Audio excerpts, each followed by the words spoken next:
dia. Eu sou o professor Adilson Feiler, sou professor de Filosofia no PPG da Unicinos.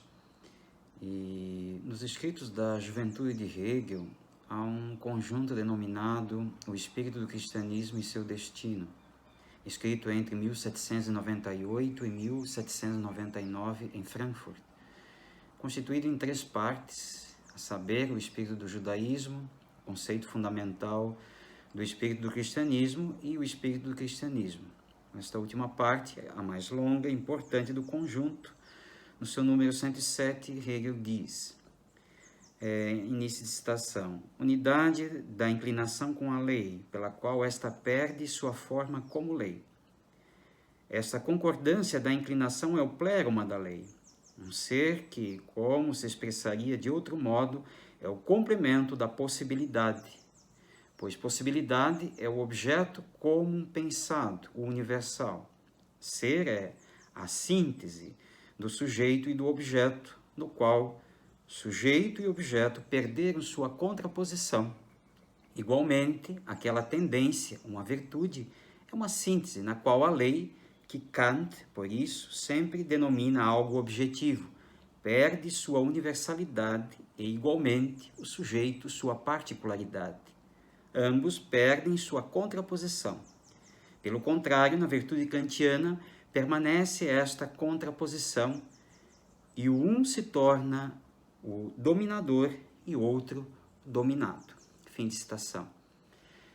Bem, a importância desta passagem dos escritos de Hegel está no fato de que o autor antecipa diversos temas que serão tratados em seus escritos posteriores, assim chamados escritos da maturidade, como a ciência da lógica. Contudo, nesses escritos de juventude, Hegel ainda não dispõe de algumas ferramentas, como é o caso da linguagem próprias dos textos da maturidade. Mas ele já está, assim, atacando o problema da positividade da lei judaica que se expressa na dinâmica kantiana. E no conceito cristão de amor, Hegel entende a unidade entre razão e impulsos, entre sujeito e objeto, de onde surge a síntese que é o ser. Com isso, Hegel traça uma compreensão unitária do ser humano.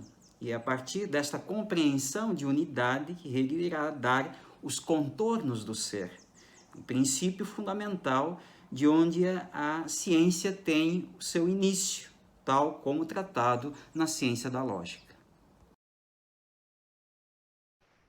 A lógica tem, segundo a forma, 3 lados. A, o lado abstrato ou do entendimento. B, o dialético ou negativamente racional. O especulativo ou positivamente racional. Esses 3 lados não constituem 3 partes da lógica, mas são momentos de todo lógico real, isto é, de todo conceito ou de todo verdadeiro em geral. Eu escolhi este parágrafo 79 da enciclopédia porque entendo que o futuro de Hegel é seu método dialético. O método é o que constitui o movimento de todos os conteúdos do sistema hegeliano. E, ao mesmo tempo, ele garante que o real esteja sempre em mudança. A dialética hegeliana é o motor de sua lógica e, portanto, de todo o real. Então, para mim, o futuro de Hegel, ou seja, o seu legado permanente aos estudos filosóficos, é o seu método dialético. O processo do método dialético é o movimento do pensamento e da realidade, que, em seu momento imediato, apreende a identidade. Depois, o método explicita a sua diferença como uma mediação dos opostos até a sua tensão máxima na contradição. Enfim, a resolução da contradição conduz a uma nova unidade do pensamento e do real. Hegel dá-nos como exemplo uma semente para mostrar o movimento dialético. A semente é apreendida pelo entendimento separada da terra. A dialética apreende a semente em relação com o meio ambiente para tornar-se um broto. O momento especulativo compreende a planta desenvolvida como o todo, isto é, o resultado da semente que se diferenciou e dissolveu na terra, para emergir como uma nova planta. Os três momentos do lógico estão em conexão uns com os outros, como no processo de desenvolvimento orgânico da vida de uma semente. Parabéns pelos 250 anos de nascimento de Hegel. Continuemos a carregar a semente dialética como futuro de Hegel para as futuras gerações hegelianas.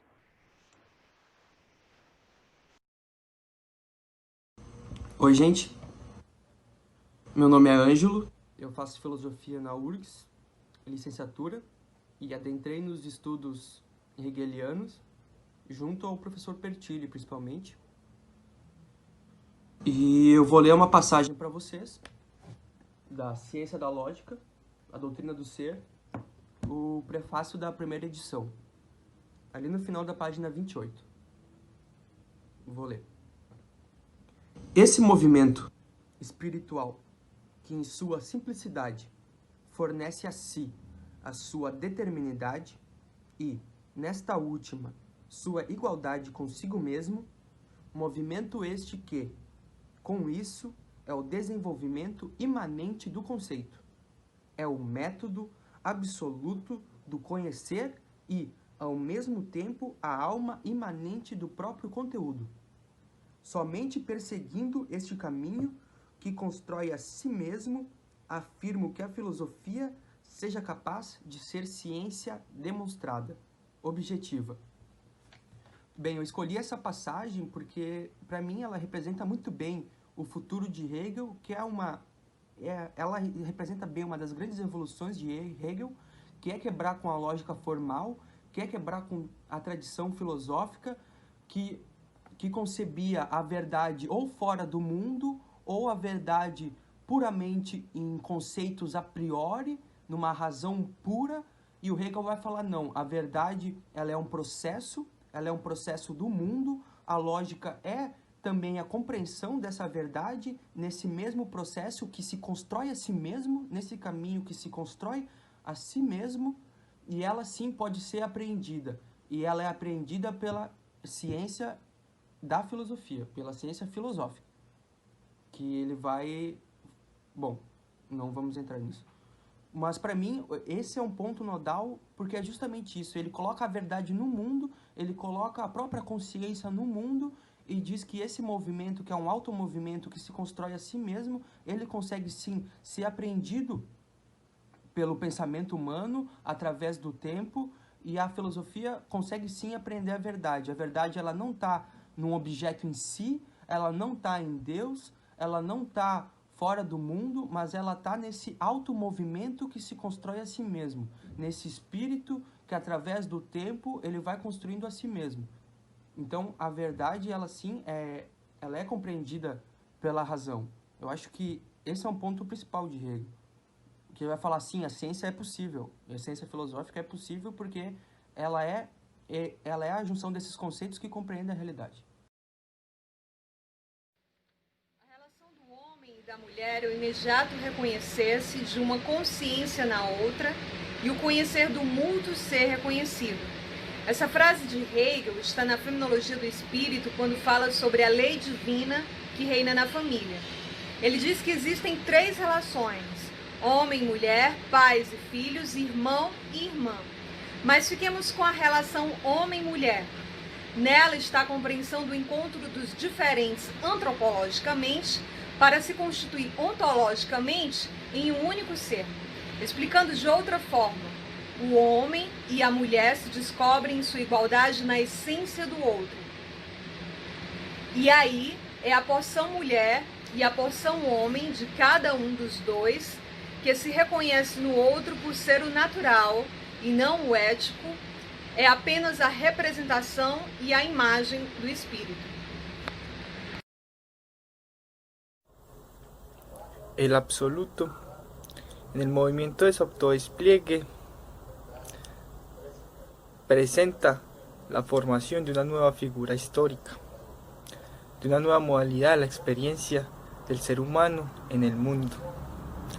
Nos encontramos hoy con el hecho de que aún como pueblos particulares, el acontecimiento en cualquiera de uno de los territorios, pueblos, localidades y barrios del mundo tiene dentro de sí la marca del movimiento del todo. Hoy más que nunca se presenta lo afirmado por Hegel, según lo cual el todo es lo verdadero y la realidad se da en su despliegue. El tiempo de crisis civilizatoria en el que nos encontramos nos indica que hoy más que nunca no se puede tratar a Hegel como un perro muerto en la filosofía.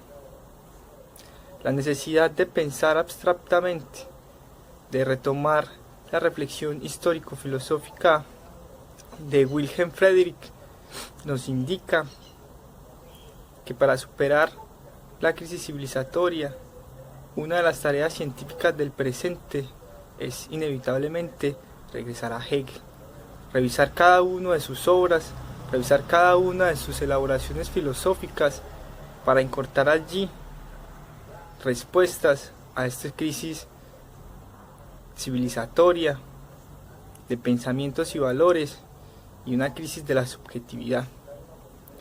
Si en tiempos de Hegel la filosofía había pensado la identidad, en tiempos de la crisis neoliberal la filosofía había pensado la diferencia. Hoy, a las puertas del siglo XXI, nos cabe regresar a Hegel y no pensar la síntesis, sino precisamente la elaboración de una nueva figura del espíritu. Con Hegel no solamente nos pensamos a nosotros mismos, sino que pensamos a aquello que a Hegel interrumpe su pensar, el anhelo de un paraíso perdido.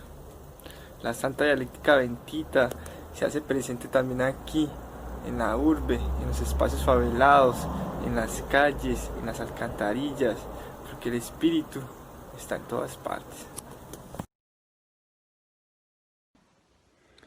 Bom, a frase que eu escolhi é sobre Hegel, que eu julgo muito significativa, é a seguinte: cada um é, de todo modo, um filho de seu tempo. Assim, a filosofia é ela também seu tempo apreendido em pensamento. Bom, julgo muito importante essa frase porque ela indica que o pensamento elaborado por um filósofo como Hegel foi o pensamento sintético da época que ele viveu. E, ao mesmo tempo, essa frase indica que o pensamento elaborado por outros filósofos, por nós hoje, por exemplo, é o pensamento que nós conseguimos alcançar sobre a realidade em que nós vivemos hoje. Essa frase também me faz lembrar o seguinte, que, no fundo, a concepção processual é a marca distinta do pensamento hegeliano. Ou seja, a história se dá num processo de desenvolvimento. A metafísica, a apreensão do ser, por exemplo, ela se dá também num processo metafísico. É muito interessante, por exemplo, no que diz respeito da metafísica, Hegel se posiciona contra a metafísica tradicional, que via as determinações. Olá, amigas! Olá, amigos! Estudiosas e estudiosos do pensamento hegeliano. Meu nome é Leonardo Alves Vieira e eu sou professor do Departamento de Filosofia da Universidade Federal de Minas Gerais. Hegel tem uma grande contribuição para o estudo do desenvolvimento da consciência. E nesse sentido, eu escolho uma passagem da introdução Einleitung da Fenomenologia do Espírito, de 1807. O temor de errar introduz uma desconfiança na ciência, que, sem tais escrúpulos, se entrega espontaneamente à sua tarefa e conhece efetivamente. Entretanto, deveria ser levada em conta a posição inversa. Por que não cuidar de introduzir uma desconfiança nessa desconfiança e não temer que esse temor de errar já seja o próprio erro? Portanto, a consciência só se desenvolve, só avança na medida em que é derrubada sua interpretação da assim chamada realidade. Aqui entramos na famosa relação entre o real, wirklich, e o racional, vernünftig. O que é o racional? O que é o real ao longo dos vários estágios do desenvolvimento da consciência?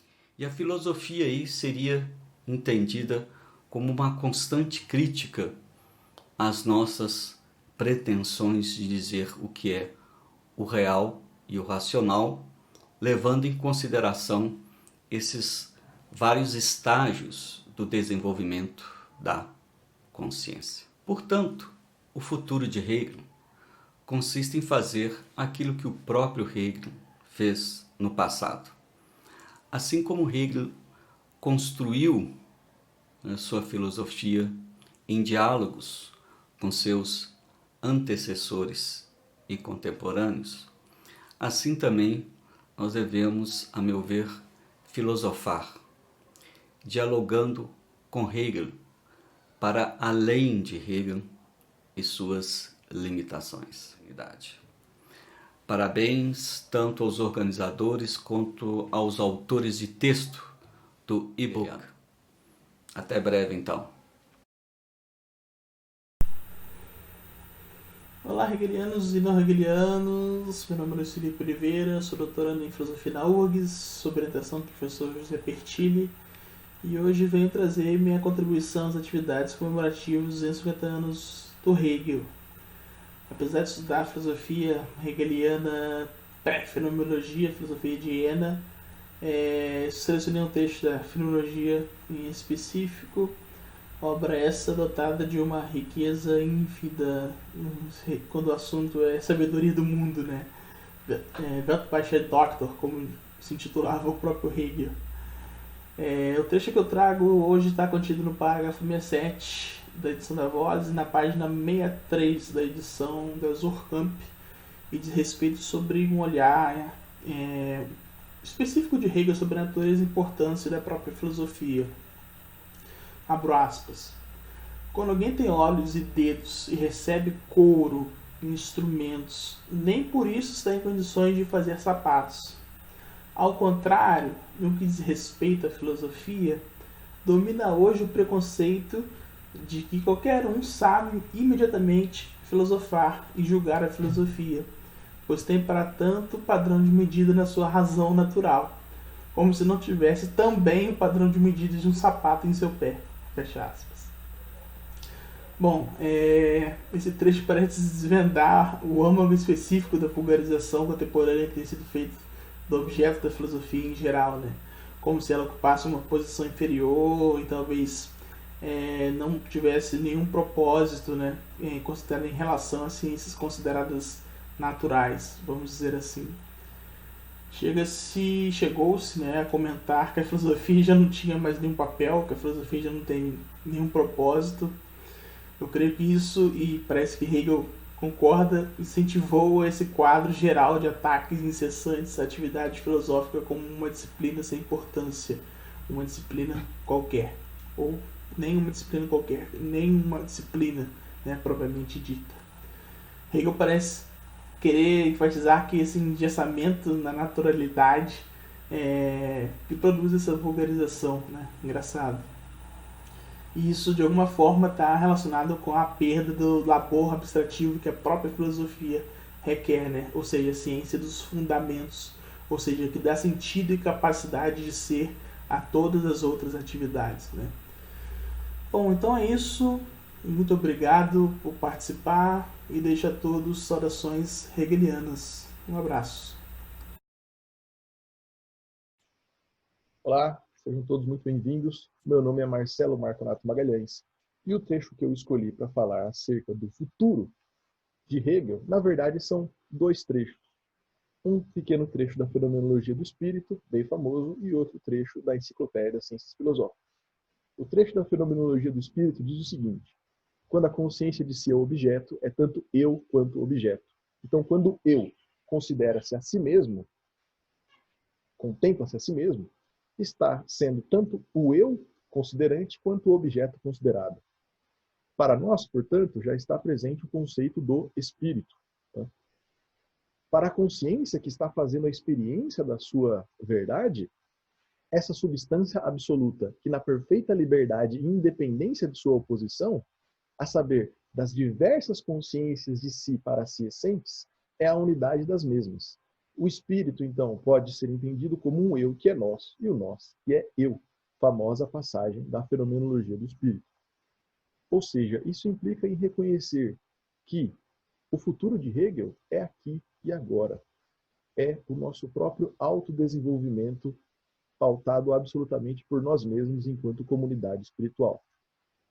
A consciência tem primeiro na consciência de si, como no conceito de espírito, seu ponto de inflexão, a partir do qual se afasta da aparência colorida do aquém sensível e da noite vazia do suprassensível para entrar no dia espiritual da presença.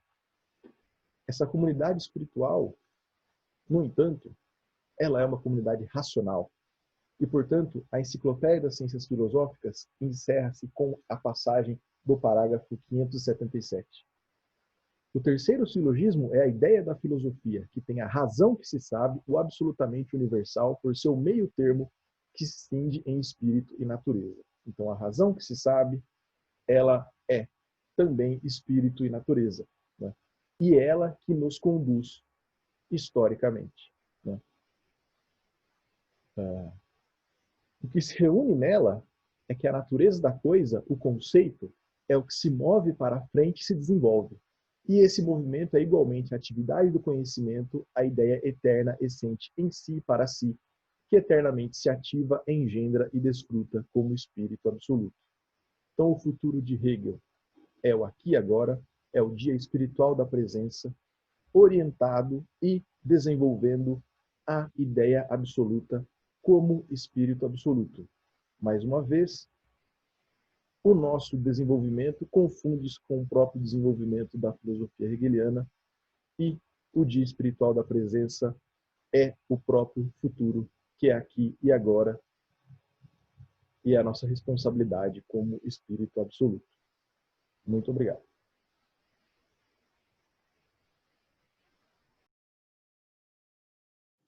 Meus cumprimentos hegelianos. Meu nome é Paulo Roberto Konzan. Sou professor adjunto da Universidade Federal de Rondônia e primeiro secretário da Sociedade Hegel Brasileira desde 2014. O trecho que vou destacar para comemorar os 250 anos de nascimento de Hegel é parte importante de meu terceiro livro sobre Hegel, que em breve espero publicar, intitulado Os Conceitos de Vida, Morte, Tempo, Temor, Desespero, Desesperança, Suicídio e Esperança na Filosofia de Hegel. Trata-se de parágrafo das lições sobre a filosofia da religião. Cito: Eu tenho esperança. Ich habe Hoffnung. Esperança é um sentimento. Hoffnung ist ein Gefühl. Nela, esperança, como no temor, está o futuro. Imediatamente algo que ainda não é. Talvez somente venha a ser. Talvez nunca venha a ser. Da mesma forma, posso estar entusiasmado com o passado, mas também com coisas que não foram nem serão. Fim de citação.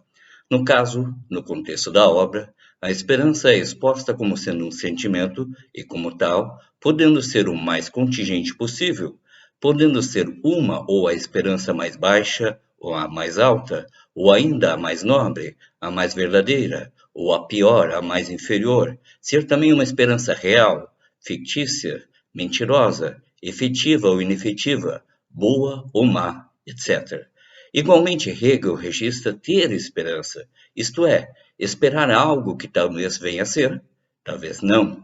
Em suma, trata-se de procurar ou saber a resposta para a pergunta: o que eu posso esperar? Ou o que me é permitido esperar? Certamente uma das questões fundamentais de nossa vida. Em suma, o conceito de esperança é importante e com vários aspectos atuais, promovendo muito mais a vida e um mundo de esperanças. Um mundo de esperanças de um futuro melhor. O trecho que eu escolhi para a leitura é a introdução da filosofia da história de Hegel. Diz o trecho: o racional como substancial é necessário. Somos livres quando o reconhecemos como lei e quando seguimos essa lei, como substância da nossa própria essência. A vontade objetiva e a subjetiva são, então, conciliadas, formando uma unidade serena, pois a eticidade do Estado não é eticidade moral, refletida, na qual predomina a convicção individual. A moralidade objetiva, todavia, é o dever, o direito substancial, a segunda natureza, pois a primeira natureza é sua existência imediata animal. O futuro da filosofia de Hegel está exatamente na capacidade de conciliar aquilo que é objetivo com aquilo que é o subjetivo. Ou melhor, a capacidade de ajustar a liberdade individual com as leis do Estado. Em Hegel, a evolução do ser humano se dá pelo uso da razão, que ao construir leis também se sujeita a elas. Por isso, a compreensão da liberdade é essencial, não somente o seu puro exercício. A construção de uma segunda natureza racional, onde cada sujeito entende as leis e compreende a sua importância para cumpri-las por dever e ao mesmo tempo porque é sua vontade, é outra contribuição para o futuro, onde o ser humano consegue superar a sua natureza animal, onde estão mais presentes a violência e o egoísmo. A atuação ética do sujeito representa uma grande responsabilização pelo futuro, onde sua ação conjugada com um dos demais sujeitos pode construir um estado onde todos podem ser livres, racionais e éticos, ou seja, onde todos se tornam cidadãos de fato. Olá, sou Zeneide Nunes, sou de Fortaleza. Estou com vocês na comemoração dos 250 anos da filosofia hegeliana. E como é posta na temática do evento, Hegel é o filósofo do futuro. Sua filosofia está para o futuro, porque ele é um grande visionário. Suas questões foram pertinentes no seu tempo e são pertinentes até hoje e serão pertinentes no futuro também. Hegel galgou todo o caminho da história da filosofia para responder às indagações acerca do homem, Deus, o mundo.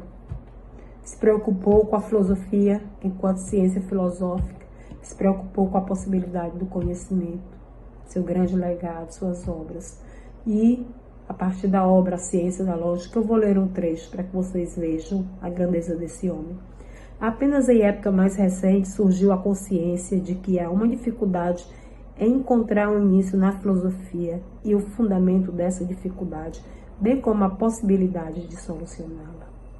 O princípio de uma filosofia certamente expressa também um início, e esse início é o ser puro.